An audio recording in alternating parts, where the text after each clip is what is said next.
ரொம்ப தேர்தலுக்கு முன்னால் வலியுறுத்தி அதற்கான ப்ளூ பிரிண்ட் போட்டு நீங்கள் எல்லா இடத்துலையுமே பேசிட்டு வந்த வைகோ அவர்கள் தேர்தலில் திமுக தோற்ற உடனே நீங்கள் என்ன நீங்கள் யார் என்பது தெரிஞ்சு போச்சு.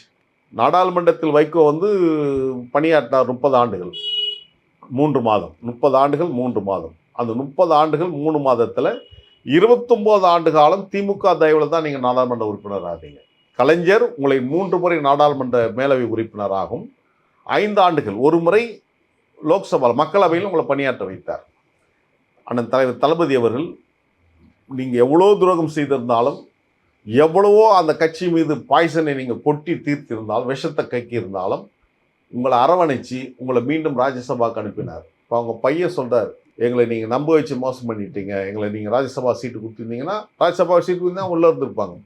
திமுக ஆட்சிக்கு வந்திருந்ததுன்னா இப்போ உள்ளே தான் இருந்திருப்பாங்க, வெளியே போயிருக்க மாட்டாங்க. இப்போது அந்த குற்றச்சாட்டை வைக்கிறாங்க. அப்போ அவர் ஒரு முறை ஆக்குறாரு, அவங்க மகனை இப்போ 5 ஆண்டுகள் இப்போ எம்பி ஆக்குறாரு. அப்போது வைகோவுடைய நாடாளுமன்ற பணிகள் 30 ஆண்டுகள் 3 மாதம், 30 ஆண்டு 3 மாதம்.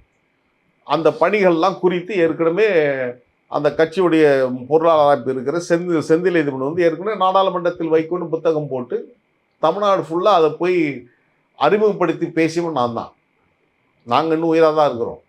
இப்போ புதுசாக திடீர்னு நாடாளுமன்றத்தின் தொகையெல்லாம் தொகுப்புகிறேன்னு சொல்லிட்டு கடந்த பிப்ரவரி மாதம் கார்ல் மார்க்ஸ் சிலை திறந்து வச்சுட்டு செக்ரட்டரியேட் தலைமைச் செயலகத்துக்கு போன அண்ணன் தலைவர் தளபதி அவர்கள் முதலமைச்சர் நீங்கள் போய் தலைமைச் செயலகத்தை சந்தித்து இந்த புத்தகத்துக்கு நீங்கள் நாடாளுமன்ற பணிகள் குறித்து எனக்கு நான் வாழ்த்து செய்தி கொடுங்க அப்படின்னு நீங்கள் கேட்குறீங்க.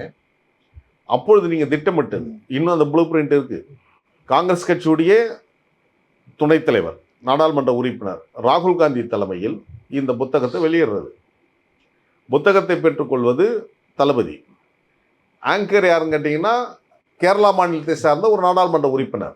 இதுதான் நீங்கள் ஒரு திட்டம் வந்தீங்க. அகிலேஷ் யாதவ், அதே மாதிரி லலு பிரசாத் யாவோட மகன், இப்படி சில பிராந்திய கட்சி தலைவர்கள் நீங்கள் கூப்பிடணும். எக்காரணத்தை கொண்டும் பாஜக சார்ந்தவர்களோ பாஜக அமைச்சர்களோ கூப்பிடக்கூடாதுன்னு ரொம்ப தேர்தலுக்கு முன்னால் வலியுறுத்தி அதற்கான ப்ளூ பிரிண்ட் போட்டு நீங்கள் எல்லா இடத்துலையுமே பேசிட்டு வந்த வைகோ அவர்கள் தேர்தலில் திமுக தோற்ற உடனே நீங்கள் யார் என்பது தெரிஞ்சு போச்சு.